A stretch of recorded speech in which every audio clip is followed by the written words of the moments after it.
the prince, Levites, and priests. Then the man brought me back to the east gateway in the outer wall of the temple area, but it was closed. And the Lord said to me, "This gate must remain closed. It will never again be opened. No one will ever open it and pass through, for the Lord, the God of Israel, has entered here. Therefore, it must always remain shut. Only the prince himself may sit inside this gateway to feast in the Lord's presence. But he may come and go only through the entry room of the gateway." Then the man brought me through the north gateway to the front of the temple. I looked and saw that the glory of the Lord filled the temple of the Lord, and I fell face down on the ground. And the Lord said to me, "Son of man, take careful notice. Use your eyes and ears, and listen to everything I tell you about the regulations concerning the Lord's temple. Take careful note of the procedures for using the temple's entrances and exits. And give these rebels, the people of Israel, this message from the sovereign Lord, O people of Israel, enough of your detestable sins. You have brought uncircumcised foreigners into my sanctuary, people who have no heart for God. In this way, you defiled my temple even as you offered me my food, the fat and blood of sacrifices. In addition to all your other detestable sins, you have broken my covenant. Instead of safeguarding my sacred rituals, you have hired foreigners to take charge of my sanctuary.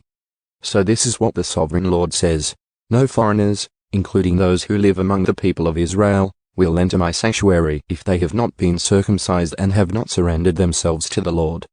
And the men of the tribe of Levi who abandoned me when Israel strayed away from me to worship idols must bear the consequences of their unfaithfulness.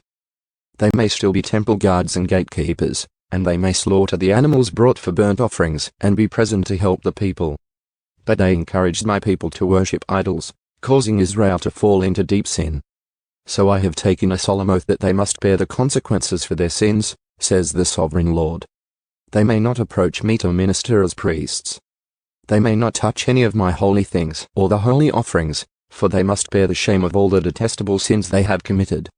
They are to serve as the temple caretakers, taking charge of the maintenance work and performing general duties. However, the Levitical priests of the family of Zadok continued to minister faithfully in the temple when Israel abandoned me for idols. These men will serve as my ministers. They will stand in my presence and offer the fat and blood of the sacrifices, says the sovereign Lord. They alone will enter my sanctuary and approach my table to serve me. They will fulfill all my requirements. When they enter the gateway to the inner courtyard, they must wear only linen clothing. They must wear no wool while on duty in the inner courtyard or in the temple itself. They must wear linen turbans and linen undergarments. They must not wear anything that would cause them to perspire. When they return to the outer courtyard, where the people are, they must take off the clothes they wear while ministering to me. They must leave them in the sacred rooms and put on other clothes so they do not endanger anyone by transmitting holiness to them through this clothing. They must neither shave their heads nor let their hair grow too long.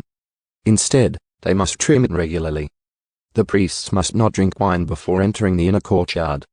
They may choose their wives only from among the virgins of Israel or the widows of the priests.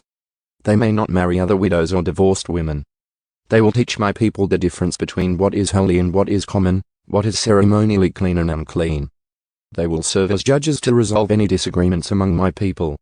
Their decisions must be based on my regulations. And the priests themselves must obey my instructions and decrees at all the sacred festivals, and see to it that the Sabbaths are set apart as holy days. A priest must not defile himself by being in the presence of a dead person unless it is his father, mother, child, brother, or unmarried sister. In such cases it is permitted. Even then, he can return to his temple duties only after being ceremonially cleansed and then waiting for 7 days.